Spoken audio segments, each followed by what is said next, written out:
اب جب یہ سب کچھ نہیں کرنا تھا تو کر لیا، اب کر لیا ہے تو اس کو سدھارنا کیسے، اور اگر نہیں سدھار سکتے تو کیا کر سکتے۔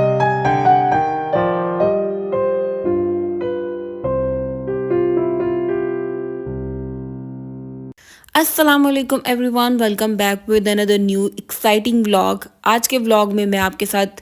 بہت امپورٹنٹ چیزیں ڈسکس کروں گی جس کو آپ نے کرنا ضرور ہے، نہیں تو آپ کی رمضان کی عید کی ساری تیاری فلاپ چلی جائے گی۔ تو ویڈیو کو پورا دیکھنا ہے، لاسٹ تک دیکھنا ہے، کیونکہ یہ باتیں مجھے پتہ لگیں تو میں نے کہا اچھا یہ تو مجھے پہلے پتہ ہی نہیں تھی، آپ کو بھی پتہ ہونی چاہیے۔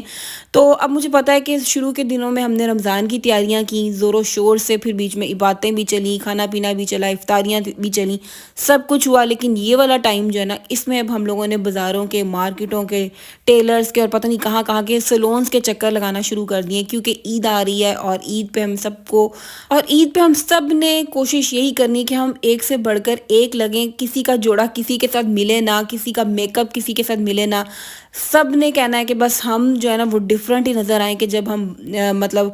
کہیں بھی نظر آئیں، کسی کے گھر بھی جائیں، کسی سے ملیں تو وہ دیکھ کر ہمارا دیوانہ ہو جائے۔ لیکن دیوانہ وہ تب ہوگا جب ہم ان چیزوں پہ بھی عمل کریں گے۔ میں نے سنی، پھر میں نے کہا اچھا یار یہ پوائنٹ کچھ ایسے ہوتے ہیں جو لائف میں آپ کو دیر سے پتہ لگتے ہیں، لیکن آپ کی بہن بیٹھی ہوئی ہے، اگر اس کو پتہ کچھ لگتا ہے تو میں نے کہا کہ میری یوٹیوب کی جو چھوٹی سی فیملی ہے اس کو بھی پتہ ہونا چاہیے کہ یہ چیزیں اگر ہم فالو نہیں کریں گے تو ہماری ساری تیاری جو ہے نا وہ جائے گی پانی میں۔ اچھا کچھ باتیں، کچھ مسئلے ایسے ہوتے ہیں جن کو ہم سیریس نہیں لیتے اپنی لائف میں، ان کو کہتے ہیں کوئی ہمیں بتا بھی رہا ہو نا تو ہم اس کو سنتے نہیں ہیں، اس پہ دھیان نہیں دیتے ہیں، ہم کہتے ہیں نہیں اچھا ایسے نہیں ہوتا۔ لیکن جب وقت کے ساتھ، ٹائم کے ساتھ وہ چیزیں کچھ نیگیٹیوٹی یا نیگیٹیو طریقے سے گھوم کے ہمارے سامنے آتی ہیں نا، تو پھر ہم کہتے ہیں یا اللہ پتہ نہیں ہمارے سے کون سی ایسی غلطی ہو گئی، یا ہمیں ایسا نہیں کرنا چاہیے تھا، یا ہم نے کیا ایسا کر دیا جس کی وجہ سے آج ہم اتنے بڑے چکروں میں پھنسے ہمیں۔ اب جیسے کہ ہم سب مسلمانوں کو پتہ ہے کہ رمضان کا مہینہ صرف کھانا پینا ہی نہیں ہے، اس میں ہم نے عبادتیں کرنی ہے، ڈھیر عبادتیں کرنی، کہ یہ 30 دن ہم نے اللہ تعالیٰ کو راضی کر دینا ہے، ان سے اپنی ہر بات منوا لینی ہے، اپنے گناہوں کی معافی مانگ لینی ہے۔ اور پھر ہم مسلمانوں کو یہ بھی کہا گیا ہے کہ آپ جتنی اپنی حیثیت رکھتے ہو اس حساب سے آپ افطاری کا بھی انتظام کرواؤ، سحری کا بھی انتظام کرواؤ۔ زیادہ لوگوں کو نہیں کروا سکتے تو 1 کو کروا دو، 2 کو کروا دو، 3 کی افطاری کروا دو۔ اس سے یہ ہوتا ہے کہ جو چیزیں ہم کھا رہے ہیں نا اپنے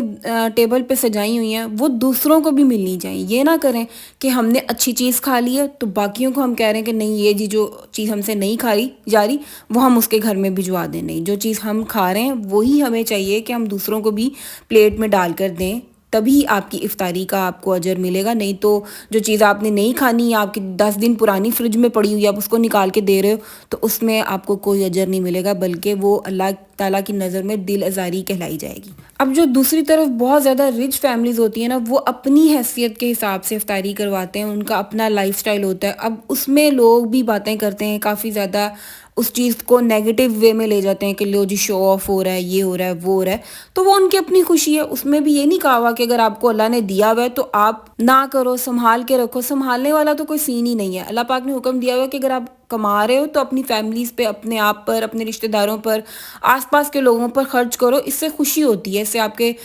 رزق میں برکت ہوتی ہے۔ دوسری بات یہ کہ جب آپ برے کام کو پوری دنیا کے سامنے دھڑلے سے کر رہے ہو تو آپ کو اچھے کام بھی پوری دنیا کے سامنے کرنے چاہیے، یہ میری اپنی سوچ ہے۔ اور ایک مزے کی بات بتاؤں، اس رمضان میں بہت سارے لوگوں نے اپنی برتھ ڈیز کی ہیں، ظاہری بات ہے ان کی تھیں تو انہوں نے کی بھی ہیں، اور اس چکر میں سب کی افطاریاں بھی ہو گئیں۔ اور آپ کی بہن کی بھی 27 مارچ کو برتھ ڈے تھی تو میں نے بھی سیلیبریٹ کر لی، خود ہی کیک لایا، خود ہی کٹ کر لیا۔ میں نے کہا چلو منہ میٹھا بھی ہو جائے گا اور کیک کٹنگ بھی ہو جائے گی۔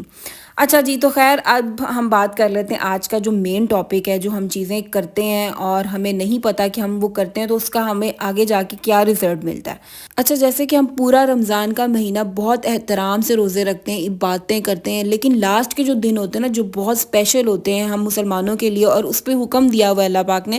کہ جتنا ہو سکتا ہے مجھ سے مانگو، میں نے اپنی رحمتوں کے، برکتوں کے دروازے کھولے ہوئے ہیں ہم اپنے بندوں کے لیے۔ لیکن ہم کیا کرتے ہیں کہ وہی خاص اسپیشل راتوں میں ہم لوگ سیلون جا رہے ہوتے ہیں، بازاروں میں جا رہے ہوتے ہیں اور آرام سے شاپنگیں کر رہے ہوتے ہیں۔ ہمیں وہ پتہ ہی نہیں ہوتا کہ جو پورے مہینے کا نچوڑ ہوتا ہے نا وہ انہی راتوں میں ہے، انہی میں ہمیں سب کچھ مل جانا ہے جو ہم مس کر دیتے ہیں۔ چاند رات والی رات کی اتنی فضیلت ہے نا کہ ہم لوگوں کو پتہ ہی نہیں ہوتا، ہم اتنی خوبصورت رات کو مس کر دیتے ہیں، اور جیسی اناؤنسمنٹ ہوتی ہے نا کہ صبح عید ہے، ہم لوگ سارے کام چھوڑ دیتے ہیں، ایون کہ ہم لوگ عشاء کی نماز بھی نہیں پڑھتے اور ہم لوگ مارکیٹ میں نکل جاتے ہیں، سلونز چلے جاتے ہیں، لوگوں کے گھروں میں چلے جاتے ہیں، کیک دینے چلے گئے، مٹھائی دینے چلے گئے. لیکن اگر ان ساری چیزوں کو تھوڑا سائڈ پہ کر کے ہم لوگ 2-3 گھنٹے عبادت کر لینا اور یہ سوچ لیں، اپنے مائنڈ میں رکھ لیں کہ جو اتنے مہینوں سے ہم اللہ پاک سے مانگ رہے ہیں نا وہ ہمیں اسی رات ملنا ہے، تو مجھے نہیں لگتا ہم باقی کوئی کام کریں گے. اور پھر ہم لوگ عید والے دن کیا کرتے ہیں، ہم لوگ ساری رات کے اٹھے ہوتے ہیں اور صبح ہم لوگ عید کی نماز نہیں پڑھتے، جو کہ اس کا بھی حکم ہے کہ ہمیں عید کی نماز پڑھنی چاہیے، جو کہ ہم نہیں پڑھتے. اور مجھے لگتا ہے کہ کچھ تو ایسے ہوتے ہیں کہ جو ہم پہ 5 نمازیں فرض ہے نا، عید کی نماز فرض نہیں ہے لیکن پڑھنے کا حکم ہے، اور جو 5 نمازیں پڑھنے کا ہمیں حکم ہے، ہم وہ 5 نمازیں نہیں عید والے دن پڑھتے.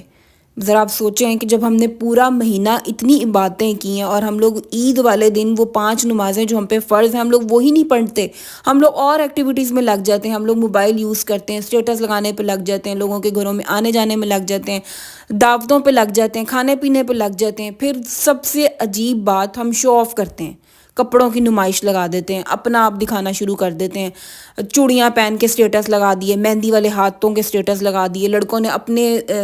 الگ سٹائل میں کپڑوں کی تصویریں لگانا شروع کر دی. آج کل سوشل میڈیا پہ یہی سب کچھ چل رہا ہے، ایک الگ سی دوڑ چل رہی ہے. میں نے شو آف کا ورڈ اس لیے بولا کہ ہم لوگ کیا کرتے ہیں، ٹھیک ہے پکچرز لگائیں کوئی ایشو نہیں ہے، لیکن ہم لوگ جا کے نا برانڈ کو ٹیگ کرتے ہیں، لوگوں کو بتاتے ہیں کہ فلانے برانڈ کا ہم نے سوٹ پہنا ہوا ہے اور یہ بھائی 10,000 کا ہے، یہ 30,000 کا، یہ 15,000 کا، یہ جوتی ہم نے اس طرح سے اتنی مہنگی لی ہوئی ہے. مجھے نہیں لگتا کہ یہ ساری چیزیں ہونی چاہیے. اگر ہم پورے مہینے میں اتنے احترام سے